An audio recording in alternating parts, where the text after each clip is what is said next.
All right, welcome back. So before we get into that, let me take you through the front page of our local dailies. And of course, I've got three papers here, the Standard, the Star newspaper, and the Daily Nation. And before that, let me also give you a quick update on what we should be expecting in the Africa Championships. That is CHAN happening in some of them spread across the continent.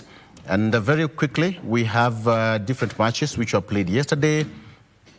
Let me give you that very quickly. All right, so yesterday we had Senegal going 1-1 draw with Congo. They drew 1-1. Nigeria and Sudan. Sudan beat Nigeria 4-0. That was unprecedented. We all know how Nigeria is a very tough team. And now Sudan beat Nigeria 4-0 in the group stages. So today we are expecting Madagascar and Central African Republic.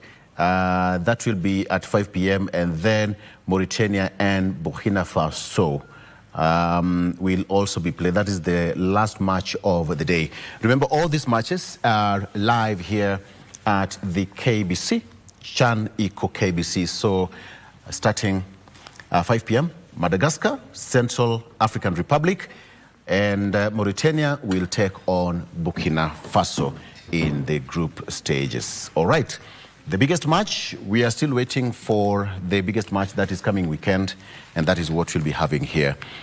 Just before he even speaks, Sosion is already here. All right, okay, he's already here, and we're expecting other guests to arrive. But let me take you through the front page. There you have him. Very soon you'll get to hear his voice. All right, so let me take you through the front page of the local daily, starting with the Standard. Devolved corruption, that is what I have here on the Standard newspaper. Devolved corruption, all right, and there are several former governors who are highlighted on the front page.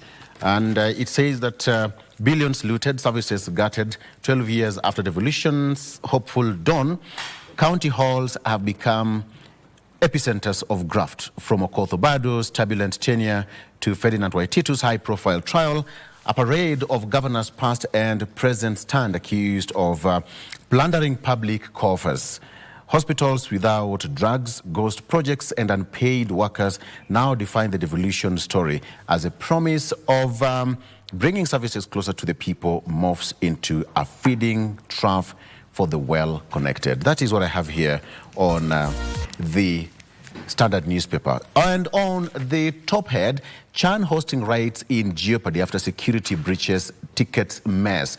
There was a high-level meeting on Monday between different ministries, including that one of the Interior Ministry, to try and iron out the issue of ticket chaos and security breaches around the stadium. Ticket chaos and political meddling are threatening Kenya's CHAN 2024 quarterfinal hosting rights as politicians flaunt stacks of tickets and funds stormgate. The FKF and LOC are in the dock. So that is one thing that is threatening CHAN, and we still appeal to members of the public that this is an opportunity that we as Kenyans have been waiting for far too long. Please, let's not destroy what has already been. It's already home. So let's be cautious in everything that we do. Okay, on the back page, let's talk about sports. No room for ticketless funds at Kasarani wants LOC. That is, funds without tickets will not be allowed anywhere near the stadium when Kenya will play Zambia. And now, CAF has accused Kenya of serious security breaches. Fellow Kenyans, I know you're listening to this, and please just be cautious because we risk getting banned in the knockout stages, and this is one of the most crucial stage in football. So the local organizing committee is also expected to make several trips and tours at the stadium. All right, so there we have it. Let me share this with Sosion. Good morning, sir. Good morning, Victor. Karibu sana, karibu sana. Asante sana. Thank you very much. Okay, and Professor Mutise is also here. There you have him. You'll hear his voice shortly. All right, just to show you that we are around. Okay, on the front page of the Star newspaper, protest brutality victims to receive payout next month. That is what I have on the front page of the Star newspaper. Include families of those killed and injured survivors and officers. And yeah, the president said that they will be compensated. Eldoret students win science award with anti-graft innovation. Interesting there. Raila Odinga, President President William Ruto and Deputy President Kithure Kindiki to deliver keynotes as 2025 DevCon opens in Homa Bay. It's a well-attended function with over 10,000 people expected to attend. So that's what I have here. Taxpayers face 198 billion shillings penalties for agencies' unpaid loans.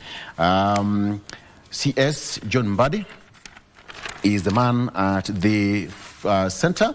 And now police brutality victims to get payout next month. Macau says that he's racing against time to establish team start processing the claims.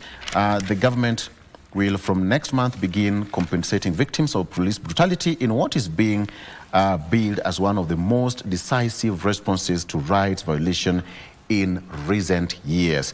And so that is according to President William Ruto's senior advisor on constitutional affairs, Professor Macau Mutua, who is spearheading the initiative. All right, that's a good, bold step. All right, so let's take a quick break, and when we come back, I'm going to take you through the front page of the Daily Nation as we dive into our discussion. Stay with us.